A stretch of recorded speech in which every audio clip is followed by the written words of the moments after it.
12 espias contemplaram com a sua visão, contemplaram problemas, contemplaram a dificuldade, contemplaram gigantes, e eles diziam com suas palavras que olhando para o gigante eles eram como gafanhotos. Transmitiram isso e convenceram 2 milhões de pessoas. Há muitas pessoas olhando o problema, olhando a dificuldade, convencendo outras que realmente é impossível. Mas 2 estavam vendo diferente. Josué e Caleb estavam vendo de forma diferente. A ótica de Josué e Caleb não era tão somente a ótica humana. Eles viam além, eles viam o sobrenatural, eles contemplavam pelos olhos da fé um Deus diferente do que o homem natural consegue observar. Contemplavam pelos olhos da fé um Deus diferente daquilo que algumas pessoas, e até mesmo os ditos evangélicos hoje, observam. Não é um Deus inerte, não é um Deus estático, não. Eles contemplavam um Deus fiel com as suas promessas. Um Deus de todo poder nos céus e na terra. Eles contemplavam um Deus onisciente, onipotente, onipresente. Um Deus que nada poderia impedi-los de ter aquela vitória. E eles, refletindo em tudo que Deus já havia feito com Israel, ele diz: o mesmo Deus que nos tirou do Egito, o mesmo Deus que nos fez a promessa, o mesmo Deus que nos conduziu até aqui, o mesmo Deus que nessa trajetória tem nos dado vitória, Ele que tem promessa conosco, fará nos introduzir na terra prometida.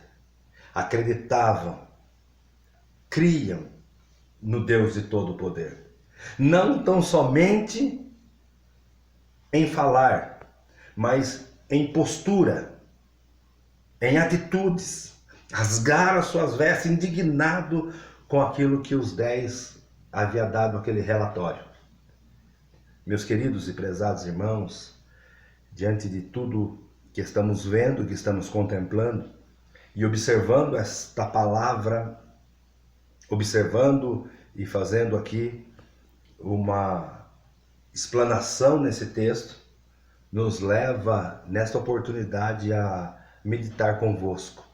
Talvez você seja Gideão, talvez você seja escolhido, chamado, e em meio a toda essa dificuldade, em meio a todo este apavoramento, em meio a todo esse problema, você continua malhando trigo no lagar.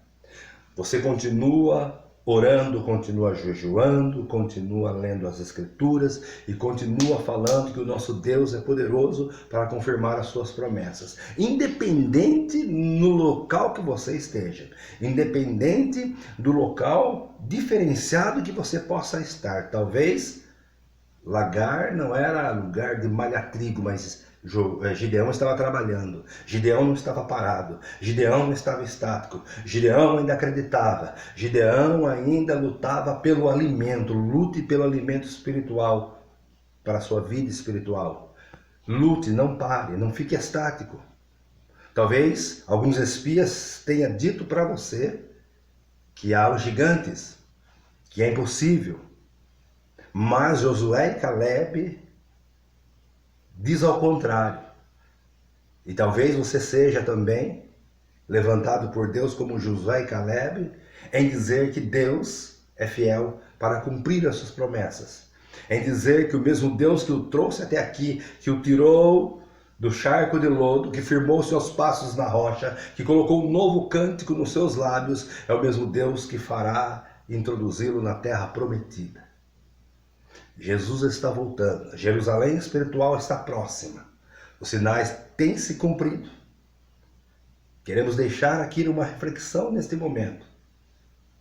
Não obstante todas as adversidades, todas as dificuldades, não deixe de malhar trigo, não deixe de produzir o alimento. Como, pastor? Orando, lendo, jejuando, compartilhando. Jesus está voltando. que nesta oportunidade, esta palavra possa estar no seu coração. Sobraram 300. Os covardes voltaram. Soldados que não sabem como se portar numa situação de guerra também voltaram. Mas tinha 300. Alguém pode pensar que é pouco. Alguém poderia pensar que era pouco, mas a vitória, ou que nos garantia a vitória, não era a quantidade do exército, mas o poder do Deus que nós servimos. O general que não perde batalha estava à frente. O nosso Deus nos deu a vitória para Gideão com 300, mostrando que ele é Deus, que não é a quantidade, e sim a qualidade. E nesta oportunidade que estamos vendo no cenário do mundo, Deus está procurando os verdadeiros adoradores. E Deus irá encontrar, e já tem encontrado. A dificuldade mostra, a dificuldade faz transparecer. A adversidade revela quem é quem. Glória a Deus, glória ao nome do Senhor, aleluia. Servir ao Senhor, geladeira cheia. Servir ao Senhor, roupas de grife. Servir ao Senhor, quando tudo vai bem. Nesta oportunidade é que iremos ver, ou que o Senhor estará contemplando aqueles que o adoram, aqueles que não desistem, aqueles que não recuam na batalha, aqueles que verdadeiramente estão aguardando a vinda do Senhor Jesus Cristo. Que nesta oportunidade você seja considerado um dos 300. Aleluia, glória a Deus. Daqueles que esperam, daqueles que aguardam, daqueles que creem, daqueles que não param, daqueles que lutam acreditando na vitória, acreditando nas mãos poderosas, no braço forte do nosso Deus. Uns confiam em carro, outros confiam em cavalo, mas nós fazemos menção do nome do Senhor nosso Deus. Que Deus abençoe a todos e que esta palavra esteja em vosso coração. A paz do Senhor.